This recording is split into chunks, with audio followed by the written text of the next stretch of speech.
साथियों,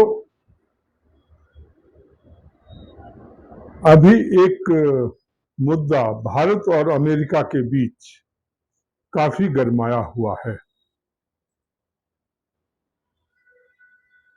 होर्मुज में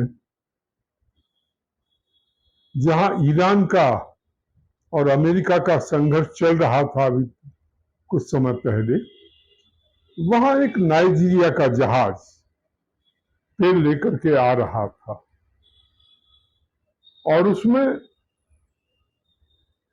जो कर्मचारी थे वो भारत के निवासी थे और ये जहाज नाइजीरिया के अंतर्गत रजिस्टर्ड जहाज था और अमेरिकन्स ने इस जहाज को के ऊपर अटैक किया, गोलीबारी की, जिसमें 3 इंडियन जो हैं वो मारे गए और जहाज डूब भी गया। इसको लेकर दोनों देशों के बीच काफी तनातनी चल रही है।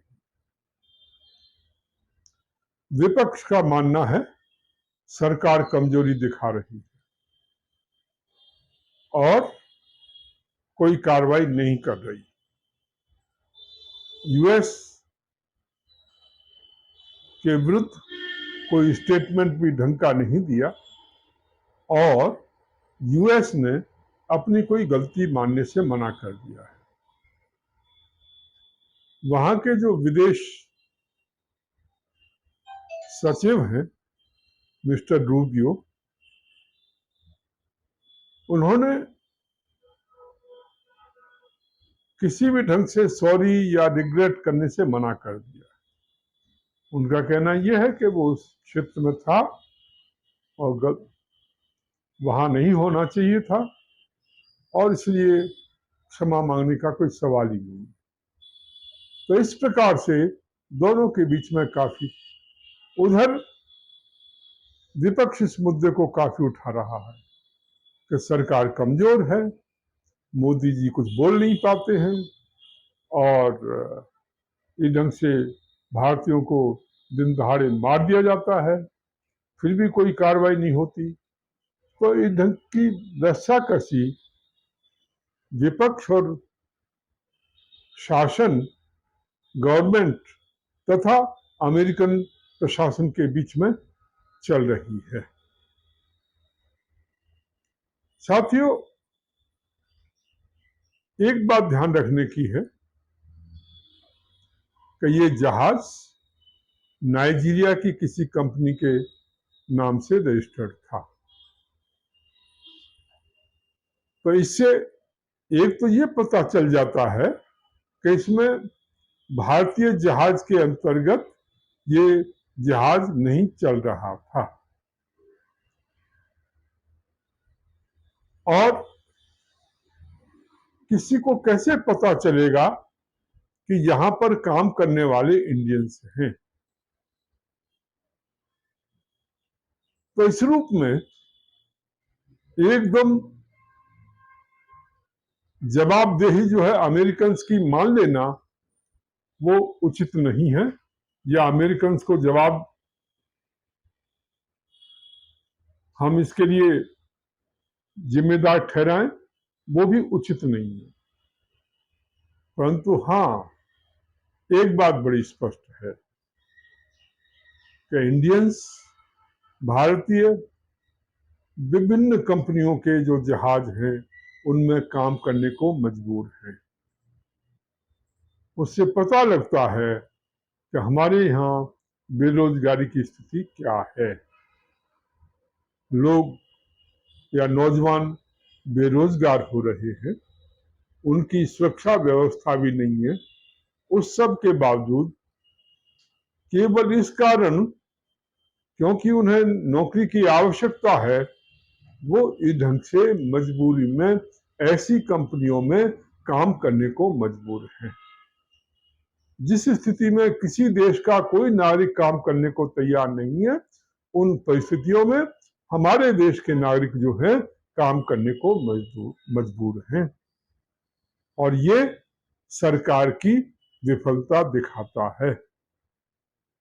साथ ही सरकार को ये प्रकरण टेकअप करना चाहिए। इस ढंग से यदि दूसरे देशों के भी हों तो उनको मारा नहीं जा सकता, न मारा जाना चाहिए। ये जो स्थिति है, इस ढंग से किसी के भी देश के नागरिकों को इस ढंग से मार देना, ये अमेरिका की दादागिरी का परिचायक है। अमेरिका समझता है वो शक्तिशाली हैं, उनके ऊपर कोई एक्शन ले नहीं सकता, इसलिए जो मन में आता है वो अपना करते हैं। और इसी तरह से इनको मार गिराया गया और जहाज को भी डुबो दिया गया। ठीक है, इंडिया का या भारत का झंडा उस जहाज के ऊपर नहीं था, परंतु क्या किसी भी जहाज को आप इस ढंग से डुबो दोगे? ये कहां से अधिकार मिल गया आपको? किसने अधिकार दे दिया?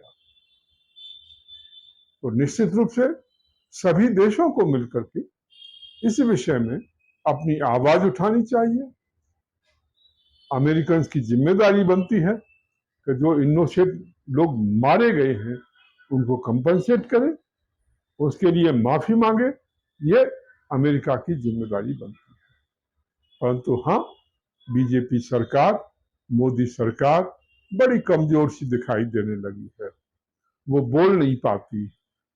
हमारे लोग विदेशों से भगाए जा रहे हैं, कोई एक आवाज नहीं निकल रही।